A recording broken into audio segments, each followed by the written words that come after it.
안녕하십니까, 김채희입니다. 반갑습니다. 저는 오늘 녹색경제전환을 중심으로 짧게 발표드리도록 하겠습니다. 네, 왜 녹색전환이고 탄소중립인가를 제가 한번 써봤습니다.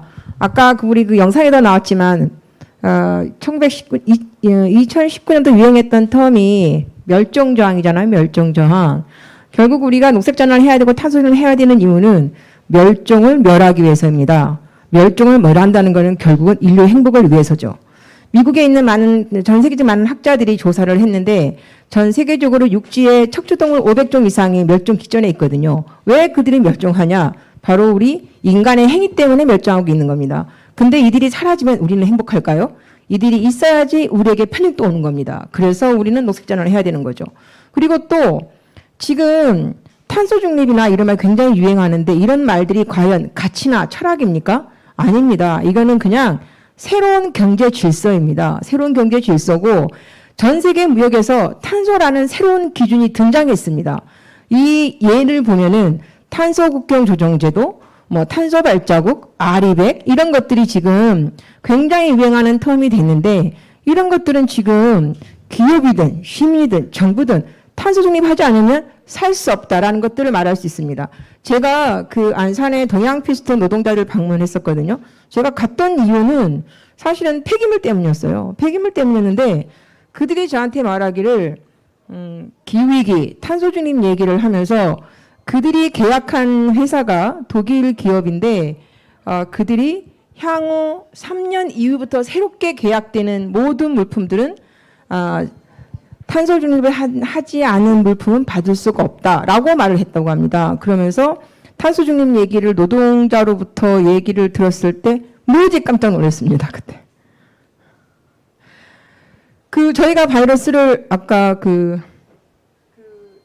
팬데믹 얘기는 하지 말라 그래서 바이러스를 저희가 지금 이제 그 교훈이 되게 많죠. 되게 많은데 영상에서 보이고 있는 것들은 낙동강에 어제 올라온 사진인데요. 낙동강에 지금 우리가 그 4대강 때 볼을 8개를 만들었잖아요. 8개를 만들었는데 그 아래 하루에 있는 댐들 2개입니다.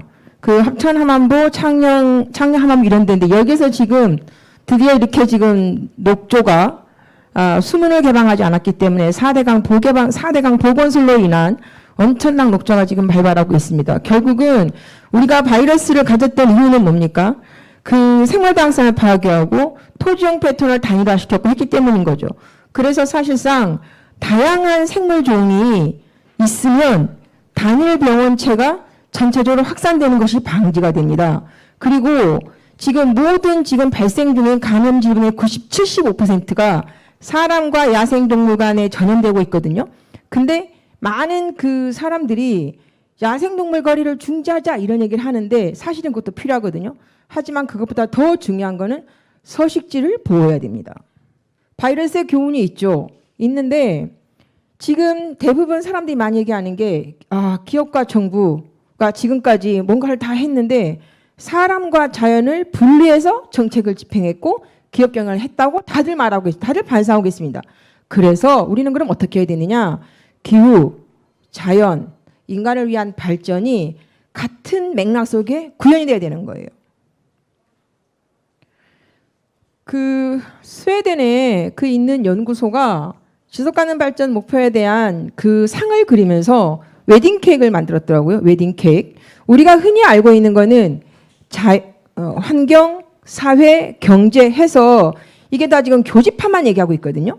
사실은 근데 그 연구소가 만든 안은 그거는 아닙니다. 웨딩 케이크로 모든 사회 발전, 모든 경제 발전의 밑에는 뭐가 있냐? 바로 환경이 있음을 얘기하고 있습니다. 그래서 맨 밑에 바이오스페어가 있고 그 위에 사회 발전이 있고 그 위에 경제 발전이 있고 이런 식으로 지금 웨딩 케이크를 만들어내고 있습니다. 그래서 결국은 모든 발전의 기본에는 환경이 있고 자연이 있다는 것들을 말씀드리고 있습니다. 그래서 기후, 자연, 발전 이런 것들이 모두 한 목표 속에 있다고 한다면 저는 그거를 지속가능 발전 목표라고 하고 싶은데 우리가 그동안에 팬데믹이나 바이러스 이런 걸 통해서 많이 배웠던 것들이 있잖아요. 지금 우리가 큰 위기를 겪다 보니까 식량 안보 문제가 떠올랐습니다. 위기를 겪다 보니까 먹거리 접근이 어려웠죠. 그래서 결국은 그때 농업 시스템과의 그 어떤 위기, 식량과 농업 시스템의 어떤 위기가 왔어요. 그 취약성. 이런 것들을 저희가 하게 되다 보니까 결국은 어떤 기후변화 이런 것들을 가질 때는 앞으로 농업 부분과의 어떤 그런 접합 부분 이런 것들도 필요하겠다 이런 얘기가 있었었고 또 앞으로는 농생태학 접근이 필요하겠다. 왜냐하면은 홍수, 폭염 등과 같은 어떤 그런 문제들은 농부의 입에서 농부와 함께 연구하는 그런 식량안보 시스템 그리고 결국은 또 요즘에 많이 뜨는 용어인데 NBS라고 있습니다. 자연에 기반한 해법이라고 있어요. 건강한 생태회 그리고 그린 인프라가 제공하는 자연 기반 해법이 결국은 를 얘기하는데 손상되지 않은 자연 그리고 이런 것들은 결국 인수 공통 감염을 방지할 수 있겠죠. 탄소 감축에 기여하겠죠. 결국은 이거는 이제 우리 식량작물을 증진하겠죠. 이런 모든 것들이 있는데 그동안에 이제 유엔에서 만든 얘기 중에서 연구된 조례를 보면은 전 세계적으로 맹고 숲을 조성하고 이랬던 그 어떤 570억 정도를 570억 달러를 투자했는데 결국은 그것들이 굉장히 많은 어떤 회색 인프라보다 훨씬 나았다는 것들 그리고 기회결책을 이런 지금 자연을 보호함으로써 결국은 기후를 해결했던 것들이 37% 이런 많은 얘기들이 연구 보고서로 나와 있습니다. 그리고 또 하나는 우리가 지금 팬데믹을 겪다 보니까 사회 안전망이 확대되겠더라 이걸 알 수 있었죠. 그래서 기후위기, 팬데믹 위기에 대응하려면 더 많은 인구에게 가는 어떤 사회 안전망의 확대가 필요합니다.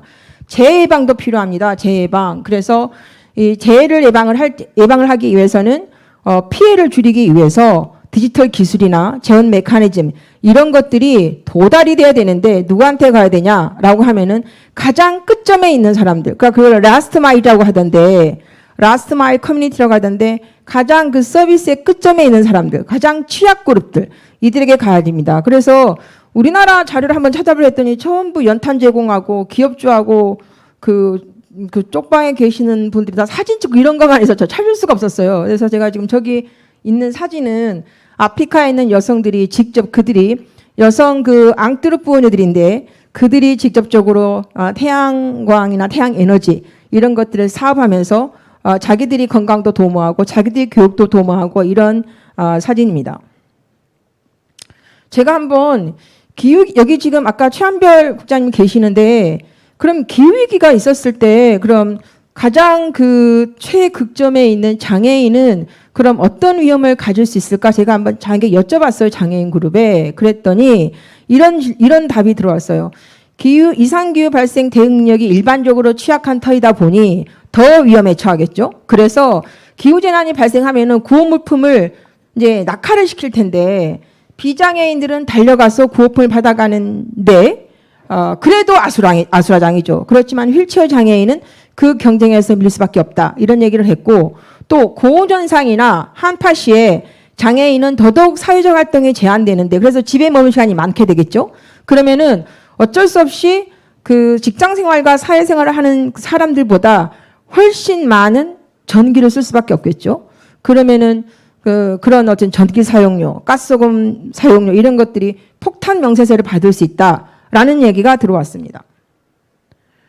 아까 그 통계청에서 한국의 SDGs 관련된 이행 현황 및 결과를 요약해 주셨는데 잘 봤고요. 되게 유의미한 내용이었습니다. 보니까 people 그리고 사람, 지구 다 이렇게 나누셨더니 잘 나누셨다고 저는 생각을 하고 보니까 결국 우리나라 정부는 지구를 위한 행동에는 다 마이너스더라고요. 산림면적도 감소했죠. 온실가스 배출 되게 많았어요. 다 마이너스예요. 그리고 번영에서도 재생에너지가 조금 늘었는데 사실상 이거는 재생가능 에너지는 사실은 OECD에서 가장 최하입니다. 우리나라가 지금 보여주고 있는 성장률이라는 것들은. 그래서 사실 이거는 성장했다고 볼 수도 없는 겁니다. 그리고 그러면은 또 통계청에서 나왔던 얘기 중에서 과감한 결단이 필요한 온실가스라고 말씀하셨어요. 근데 우리나라는 지금 전 세계 온실가스 배출량이 11위고요. 이산화탄소 배출량은 7위이고요. OECD 회원국 중에서 온실가스 배출량 증가 1위입니다. 어떻게 할까요? 지금 우리나라 상황이 이렇습니다. 그래서 정부가 탄소 중립을 표명했죠. 탄소 중립위원회 잘 할 수 있을까요?